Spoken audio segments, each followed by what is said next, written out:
seperti tol Jogja Solo, tol Jogja Bawen, Gidi Manuk Mengwi, tol Gede Bage Tasikmalaya Cilacap, termasuk tol akses IKN Nusantara yang sekarang sedang dilakukan tendernya.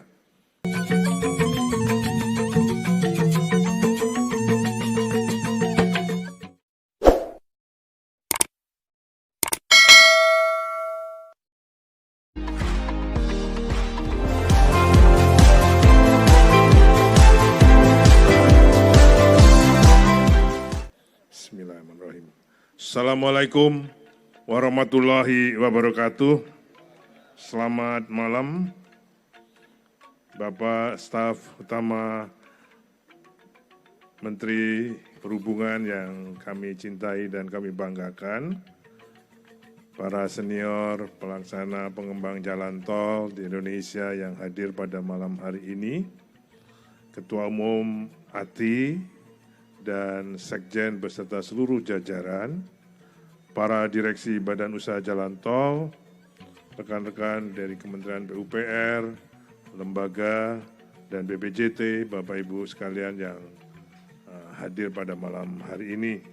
Pertama-tama sekali lagi izinkan kami mengiringi Bapak sekalian memanjatkan puji syukur kehadirat Allah Subhanahu wa Ta'ala, Tuhan yang Maha Esa, yang tak henti-hentinya mencurahkan karunia-Nya kepada kita semua dalam kondisi sehat dan dapat berkumpul pada malam hari ini. Sebelum saya lupa, tadi kok ada 8 permen PUPR. Saya kira mudah-mudahan ke depan nggak ada lagi ngatur-ngatur jalan tol. Ya, jadi saya kira supaya tidak terlalu rigid, jadi semua diatur melalui permen PUPR, malah pun jirat sikile dewe. Jadi tolong hanya hal-hal yang memang urgent diatur melalui permen PUPR, lainnya dirembuk biasa. Pada kesempatan ini Bapak sekalian, pertama-tama saya ingin mengucapkan terima kasih kepada BUJT yang telah berkontribusi dalam penyelenggaraan mudik 2022 yang lalu, seperti yang disampaikan dalam rapat kerja Komisi 5 DPR RI, yang dihadiri juga oleh Ketua Umum ATI dan Sekjen dan beberapa BUJT, yang atas nama rakyat, Komisi 5 juga mengucapkan terima kasih dan apresiasinya kepada para penyelenggara jalan tol atas kontribusinya dan kelancarannya. Pasti di sana masih ada beberapa hambatan, kemacetan, seperti halnya yang disampaikan oleh Bapak Presiden, Pak Jokowi, yang khusus mengadakan ratas evaluasi arus mudik. Juga beliau menyampaikan apresiasi kepada Kementerian PUPR, Perhubungan, dan BUJT khususnya atas penyelenggaraan mudik yang sangat dirasakan kelancarannya, dengan salah satu indikatornya turunnya laka lantas. Wah, ini istilahnya Pak Setiadi kan laka lantas gitu.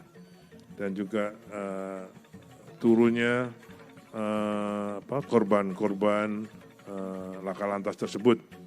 Jadi sekali lagi saya ucapkan terima kasih.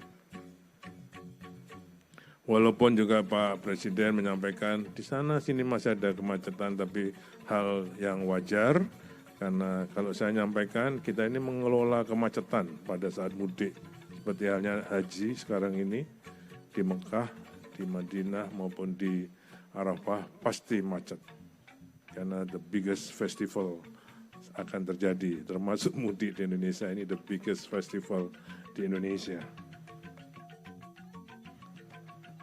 Beberapa catatan dalam evaluasi tersebut tadi sudah disampaikan oleh Bapak Kepala BPJT tentang rest area. Kami ingin mengajak kita semua mulai mempersiapkan kantong-kantong di rest area, termasuk mungkin pengaturan parkirnya yang sudah lama kita indikasikan bahwa banyak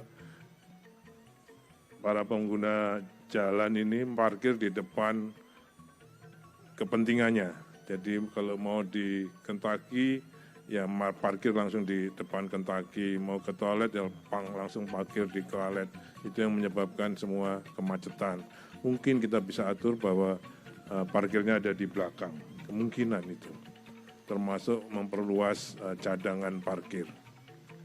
Bapak sekalian, pada periode 2015-2019, kita patut bersyukur telah berhasil menyelesaikan pembangunan jalan tol sepanjang 1.400 km, walaupun targetnya waktu itu 1.870, tapi itu sudah kita dapat kontribusikan pada tahun 2020-2024 ini. Namun targetnya adalah 1.567, yang pada tahun 2020 sampai 2022 ini telah beroperasi yang baru 412 km.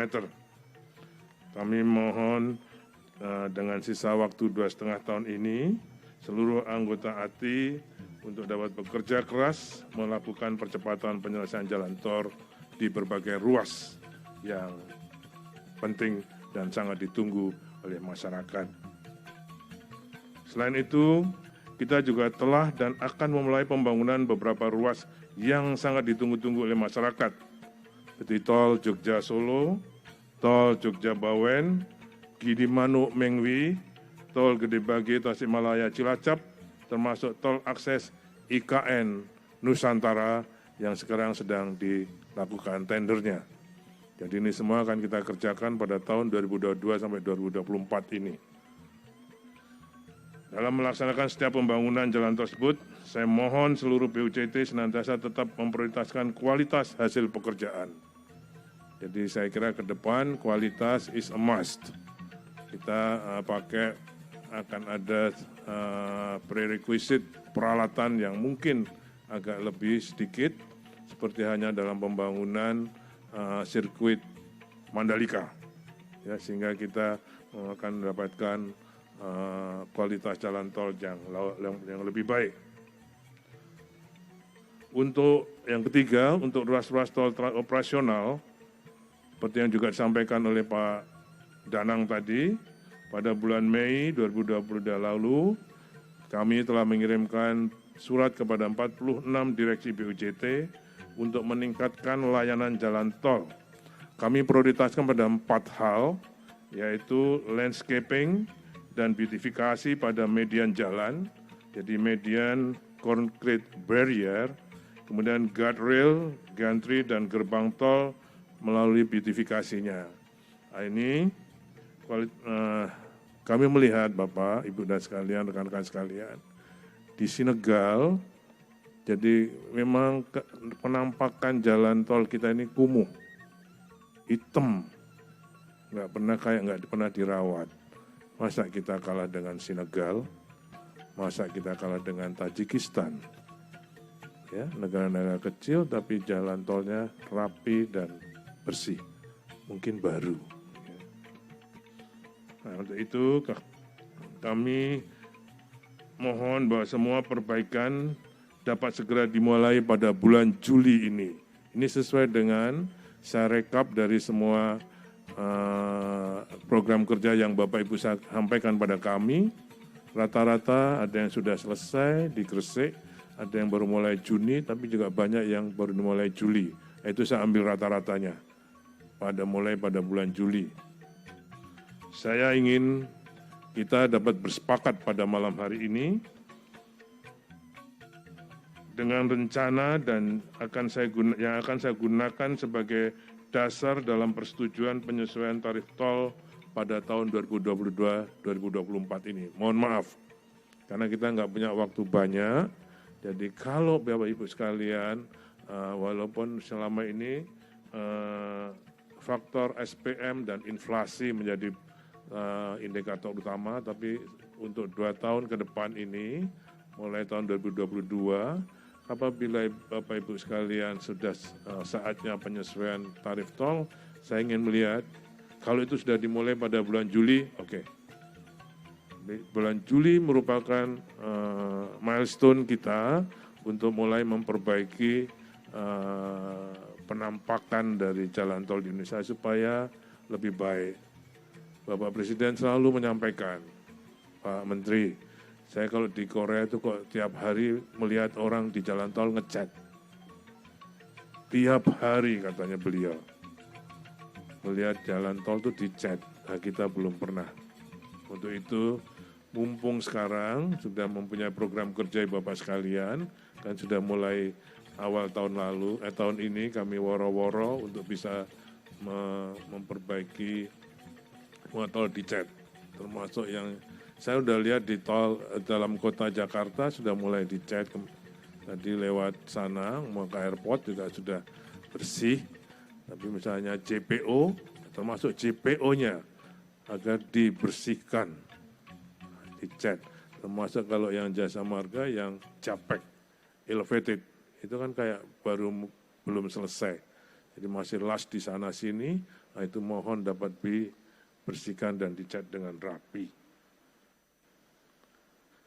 Ibu bapak sekalian, rekan-rekan sekalian yang sangat saya banggakan, pada awal tahun 2023, kita juga akan memulai uji coba penggunaan sistem transaksi nirsentuh atau multi-lane free flow pada 6 ruas tol.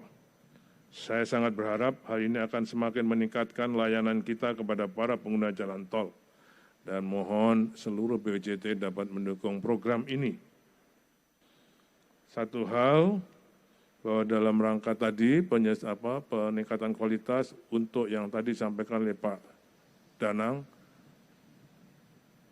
wait in motion ditunda.